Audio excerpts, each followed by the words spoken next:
When his hand slowly swept up along my inner thigh, I held my breath. Cold water ran down my back, but my body melted from the heat of his fingertips. The steamy bathroom mirror blurred our figures, but his eyes pierced through me.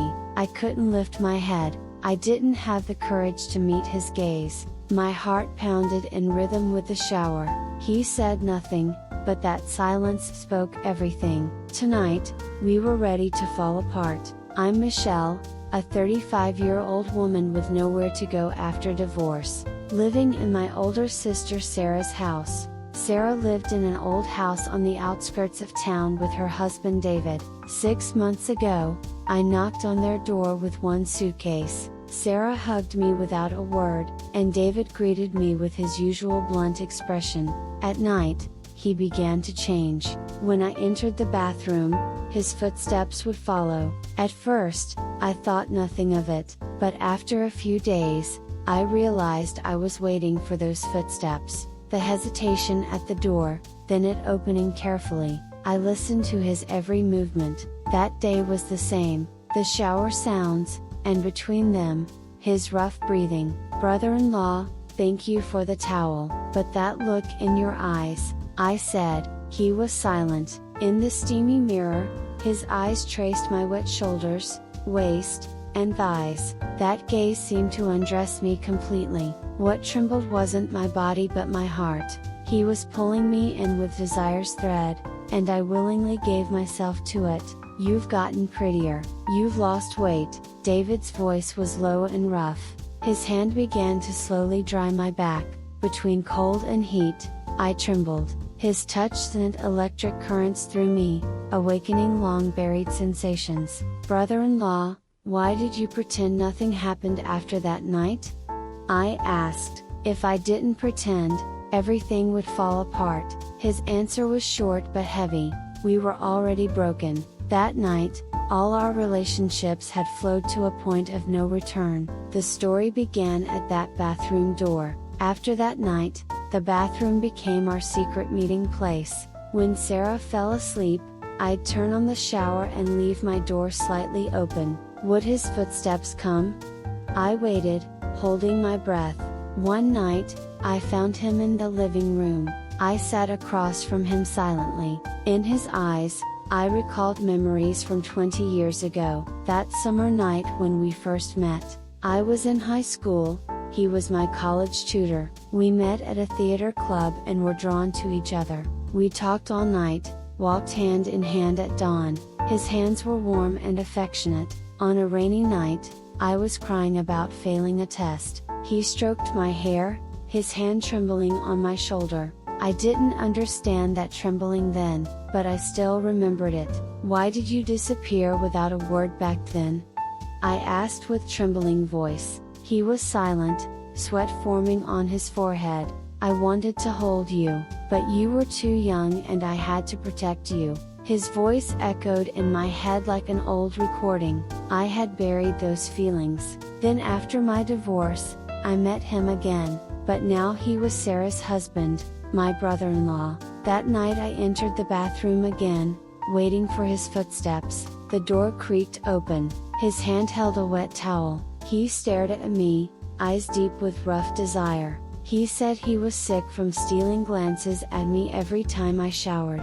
That sickness, I suffered from it too. "Today, you don't have to hold back. We've already fallen apart anyway," I whispered. He stopped, then quietly covered my lips. His touch took me back to 20 years ago, that rainy night when he first held me. He was my first love, and I couldn't escape. But the next day, he disappeared. Now, 20 years later, he stood before me as Sarah's husband. David quietly embraced me. Through the wet robe, his chest touched mine, transferring his warmth. No man had ever given me this temperature. "I'm sorry, I thought marrying your sister would settle everything." His voice was low. In his arms, I melted. He lifted my chin. Our eyes met. "This can't be undone. I still want to try. I won't run away this time." He wrapped my hair with the towel, gently, slowly. The TV played in the living room, Sarah still sleeping. This night was our secret alone. We met secretly every night. I didn't lock the door. Perhaps I wanted someone to discover this forbidden love. He would stand with a towel, staring at my wet body. We communicated through looks and breaths more than words. "Brother-in-law, just for today, go all the way," I whispered. He paused, then embraced me. That moment felt like returning to 20 years ago. Even in suffocating heat, he didn't stop. He was my first love. Several days later, organizing an old drawer, I found an envelope. Inside was an undelivered letter I'd written to David at 20, and another paper with writing I still remember. I ran away when she said that child might be mine. My hands trembled. What did this mean? David's voice came from behind. "That first person you knew, it was me. Your sister already knew." My heart stopped. Sarah knew everything. I looked at her. Her eyes were sad yet calm. She knew but said nothing. "Why?" I asked. "Sister, when did you know?" Sarah held my hand, cold and trembling. If I told, everything would fall apart. Our home, my life.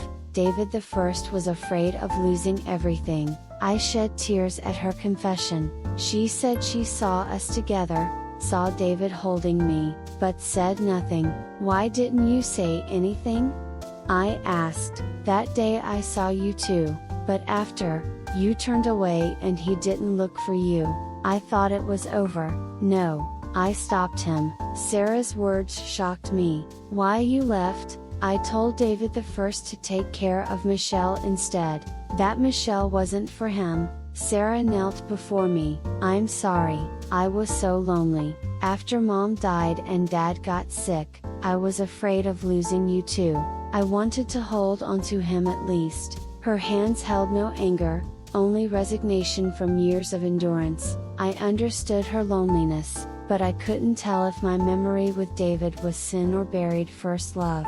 I avoided Sarah for days. I couldn't eat or sleep, just stared out the window at old trees swaying in autumn wind, like my heart. Then David entered with warm tea. He sat beside me silently. I felt lost stability from him, but knew I had to distance myself. "Brother-in-law," Sarah told me everything. David lowered his head, silent. In that silence, I read everything. He just wanted to protect me. He didn't want to lose me, so he left me and married Sarah. "Why did you leave me?" I asked, crying. He didn't answer, just held me. His embrace was warm, his heartbeat calming, but I knew this relationship was taboo, betraying Sarah. "I wanted to protect you. That's why I married your sister." His words tore my heart. Was he protecting me, or forgetting me? Whatever the truth, I couldn't escape him anymore. I decided to leave. After Sarah's confession, I couldn't breathe in that house. To end everything, Sarah's loneliness, David's love, my confusion, I had to sacrifice myself. I packed with trembling hands, not knowing what to take or where to go. "Sister, I'm leaving now." Sarah nodded, eyes full of sadness and apology. I couldn't hug her. I didn't deserve to. I headed to the bus stop. Cold autumn wind brushed my cheeks. The sky was cloudy, ready to rain, a sign of farewell. My steps were heavy, but I couldn't stop.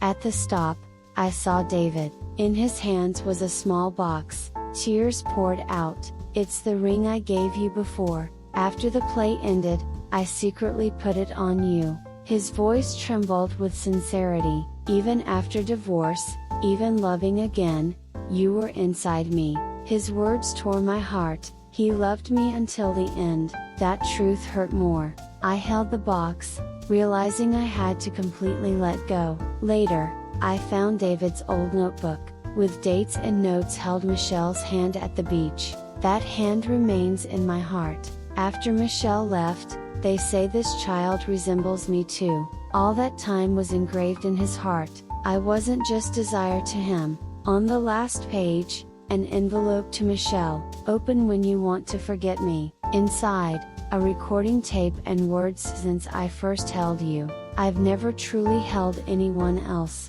Marrying your sister was just responsibility. You're my most painful yet beautiful memory. My last wish someday when you hold someone's hand, I hope they love you more passionately than I did. Then forget me completely. I held the tape to my chest. Love sometimes remained as an echo that never ended. On moving day, I looked around one last time. I stopped at the bathroom that night. The wet towel, steamy mirror, open door, when everything changed with one look. I closed it for the last time, closing that shadow too. I decided to live only as Michelle. In my new studio apartment by a sunny window, I quietly drank coffee. Life was still painful, but my heart lightened little by little. Love sometimes begins from the most painful wounds, but it also teaches us how to let go and start anew.